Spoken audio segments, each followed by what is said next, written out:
Bueno, como dije anteriormente, el otro método, que es el método del poligonal, consiste en dibujar un vector y a continuación el otro vector, ¿sí? Entonces, el primer vector que vamos a dibujar, como tengo que sumar u más b, vamos en este caso a dibujar el vector u, ¿sí? Se puede hacer al revés, no importa, digamos, el orden de cuál dibujé primero, siempre el resultado va a dar lo mismo. Dibujo el vector u, en primer lugar, será 3 en x y menos 2 en y. 3 en x menos 2 en y. Sería este el vector u. Ahora, a continuación de este vector, dibujo el vector b. Sería, desde acá avanzo 2 en la componente x y subo 3 en la componente y. O sea que avanzo 2 desde acá, la componente x sería 1, 2, sí, avanzo 2 y ahora subo 3 posiciones desde acá. Cuento, una posición, 2 posiciones, 3 posiciones, ¿sí? Hasta acá. Ese sería 2 como componente en x y 3 en la componente en y, ¿sí? Entonces, ahora dibujo de dónde comencé, ¿sí? Hasta dónde llegué. Este sería el vector u y este sería el vector v. Recordad que yo puedo dibujar el vector v y el vector u en cualquier lugar porque no depende de la referencia, siempre que se mantengan las mismas características. Si recuerdan el gráfico anterior del vector v, yo había dibujado acá, ¿sí? Pero fíjense que las características o dimensiones del vector es la misma, ¿sí? Entonces, ahora, el comienzo del vector u, que es el primer vector que dibujé, con el final del último vector que dibujé, ese va a ser mi vector resultado, ¿sí? Mi vector resultado. Podría haber hecho al revés, dibujar primero el vector b, ¿sí? Que sería la componente en x del vector b, 2, y la componente y sería acá. Este sería el vector b. Y a continuación dibujar el vector u, ¿sí? Que sería avanzar 3 en x y bajar 2 en y. Desde acá, cuento, avanzo 3.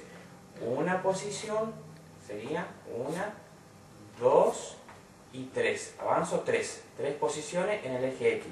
Y bajo 2. Desde acá, bajo 2. Sería bajo una hasta acá y después bajo otra hasta acá, ¿sí? Entonces, ese será mi vector u. Y fíjense que llegué al mismo lugar. Ahora el comienzo del vector b con el final del vector u y me da el vector r, que es el mismo, digamos. O sea, como conclusión, poner un vector a continuación del otro, no importa el orden, siempre el resultado va a ser el mismo, ¿sí?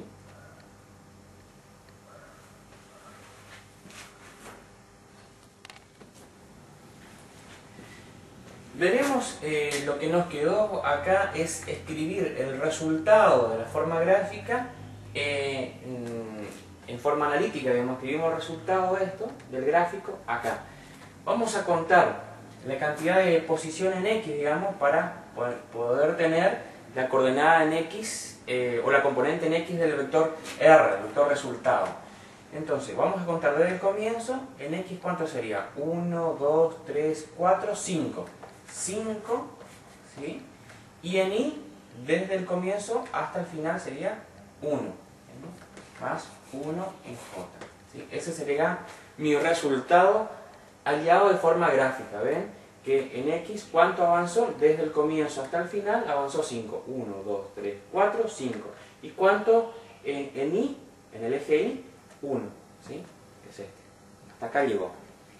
Ahora, en forma analítica, ¿cómo se hace la suma?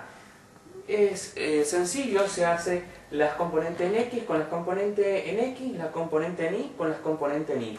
Fíjense, en este caso, si yo hago acá al costado, 2 más el 3, o sea, el vector r, vamos a escribir abajo, el vector r sería en x, en la componente en x sería 2 más 3, 2 más 3, y por el otro lado vamos a tener 3 más este que es menos 2, ¿sí? Y esto es en J. 2 más 3 serían 5, 5 en I. Y acá 2 más un número negativo, el 2 es más grande que el número negativo, si tengo 3 y le sumo una deuda de 2, me queda 1 en J. Sería este mi resultado, que es igual al obtenido en forma gráfica.